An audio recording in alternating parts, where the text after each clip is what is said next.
La grande cuisine comme on l'aime avec Knut Vander. Le Grand Bazar. Dans le Grand Bazar. La table du Grand Bazar. Vous sentez ?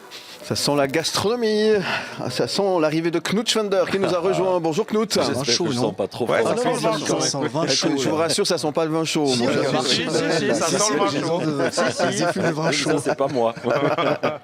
Bonjour Knut Vander. Bonjour. Merci d'être avec nous. Heureux de vous retrouver pour parler gastronomie. Quelques anecdotes. De quoi allez-vous nous parler tout simplement aujourd'hui ? Je pense que cette semaine, je vais continuer un petit peu dans les produits et après de Noël et Nouvel An parce que c'est un petit peu de saison.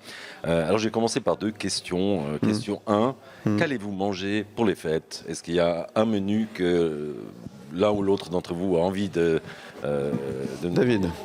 Oui, alors moi je suis très traditionnel, moi j'adore la dinde. La dinde, voilà, parfait, à l'américaine. Très bien, on va y revenir un de ces jours. C'est pas pour aujourd'hui la dinde, mais je vais y venir. Je suis très traditionnel aussi, une petite fondue chinoise améliorée. C'est parfait, c'est exactement ce que j'espérais entendre, puisque effectivement, apparemment, près de la moitié des ménages suisses. Vanille, elle va pas manger. Comment ? Avec de salade, moi. Oui, Mais quand ça ? C'est quand ? C'est à Noël ou manger après des Noël ? fondues chinoises, japonaises, mongoles, vigneronnes, bressanes ou bourguignonnes pour les fêtes. Et puis, c'est vrai que c'est quand même un plat qui est très fédérateur, qui est ludique, on s'amuse, tout le monde mange ce qu'il veut. Oui, puis tout le monde est à table, il n'y a pas quelqu'un qui est en cuisine, qui est un peu c'est beaucoup plus simple, il n'y a pas beaucoup de préparatifs en général, et puis ça plaît à tout âge, donc ça va très très bien. Et celui qui veut presque rien manger parce qu'il fait attention à sa ligne, il passe inaperçu puisqu'il veut continuer à faire de la conversation aux autres. Donc tout ça c'est très bien. Après, une fondue chinoise c'est bon. Bien sûr parce que la viande est bonne, mais aussi parce que les sauces sont bonnes.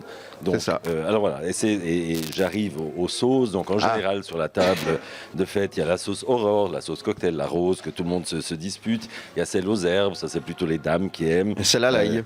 Et il y a celle à l'ail, exactement. Celle que les femmes détestent. Oui, exactement. Parce que les hommes en mangent. Voilà, mais qui est tellement bonne. Il y a encore les herbes, et puis voilà, bon, après il y en a quelques autres. Mais j'en viens donc à la thématique du jour, celle que j'ai envie d'aborder vraiment, c'est comment fait-on ces sauces ? Alors, je vous le demande chez vous, comment fait-on les sauces pour la fondue bourguignonne ? Soi-même. Ah, merci, ça c'est ce que j'espérais entendre. Les pots tout achetés, là, non. Non, c'est ça, parce que les barquettes, c'est quand même terrible, quoi. Il y a ces barquettes avec des arômes artificiels, avec des épaississants, avec de l'huile de palme. Ça, on sait que c'est une catastrophe écologique. Et puis, comme si ça ne suffisait pas, tout ça est beaucoup trop riche en sel et même en sucre, figurez-vous. Dans la plupart de ces sauces, il y a du sucre. Donc, le sel, c'est pour donner une illusion de goût. Le sucre, c'est pour essayer de plaire à tout le monde. Personnellement, je trouve ça un tout petit peu désolant, donc j'ai envie de vous dire que j'ai une solution pour ceux qui ne veulent pas aller acheter leur mayonnaise, puisque la base c'est une mayonnaise. C'est une mayonnaise, oui. Et puis la mayonnaise, contrairement à ce que tout le monde pense, ça n'est pas compliqué du tout. Est-ce que vous savez faire des mayonnaises tous autour de cette table ? Oui. Il ne faut pas la rater, c'est ça le truc. Difficilement, mais oui.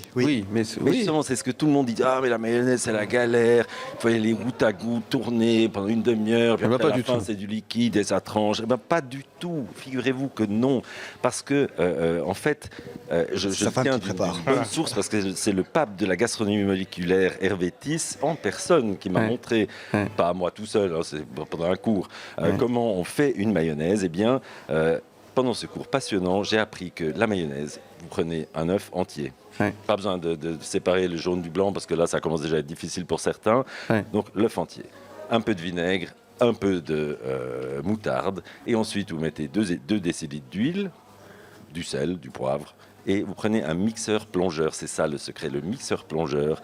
Et en 1 minute, votre mayonnaise, elle est épaisse, elle est parfaite. Et vos sauces, ensuite, évidemment, vous n'avez plus que les assaisonner. Et c'est quand même autre chose. Donc là, tout à coup, la fondue bourguignonne devient un vrai plat de fête. C'est ça, c'était mon grand message. C'est un bon message, effectivement. Merci pour cette recette de la mayonnaise qui est finalement tout simple et puis qui est tellement efficace. Absolument. Et beaucoup mieux, de toute façon. Je ne sais pas pourquoi personne ne me croit. Quand on dit mixeur plongeur, je dis non. Mais sinon, moi j'ai toujours croit, fait comme Claude. ça. Puis alors les gens sont avec un fouet ou comme ça. Avec le fouet, goutte à goutte, c'est horrible. Genre, ça dure 10 minutes. Je vous crois sur parole, Knut Vander. Rendez-vous en janvier, on fait le point. Oui, exactement. Ça marche. Oui, absolument. Puis autrement, je prendrai mon matériel, on en fera une ensemble. Très bien. Merci Knut. On se retrouve demain. On parle de quoi demain ? Alors, donc on a demain, c'est le bœuf Wellington qui est le début du thème. la pâte feuilletée en fait. La paille feuilletée, très bien. Alors à demain pour Avec la paille plaisir. feuilletée, à tout de suite. Le Grand Le Grand Bazar. Le Grand Bazar. Le Grand Bazar. Le Grand Bazar.